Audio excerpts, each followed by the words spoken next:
बिस्मिल्लाहिर्रहमानिर्रहीम। अस्सलामुअलैकुम। आप देख रहे हैं यूट्यूब चैनल आम सी बातें। मुफ्ती कासिम फ़खरी साहब ने सिंध असम्बली में वो कर दिया जो बड़ी बड़ी जमातें भी नहीं कर सकी।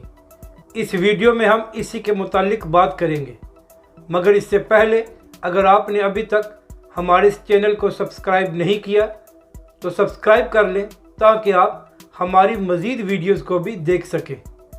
मुफ्ती कासिम फ़खरी साहब जो सिंध असम्बली में तहरीक लब्बैक के पार्लिमानी लीडर हैं और इसके अलावा सिंध के सदर भी हैं, वो हमेशा सिंध असम्बली में अहम चीज़ों पर एतराज़ करते रहते हैं।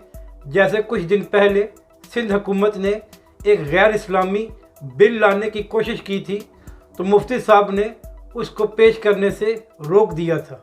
अब मुफ्ती कासिम फ़खरी साहब ने एक करारदाद पेश की है जिसको मुतफ़िक़ा तौर पर मंजूर कर लिया गया है। उस करारदाद में लिखा यह था कि सिंध में जितने भी सरकारी और गैर सरकारी बाशमूल सिंध असम्बली इदारे हैं उन सब में ख़त्म नबूवत के मुतल्लक़ जितनी भी कुरानी आयात और अहादीस हैं उनको सुनहरी हरूफ में लिखा जाए।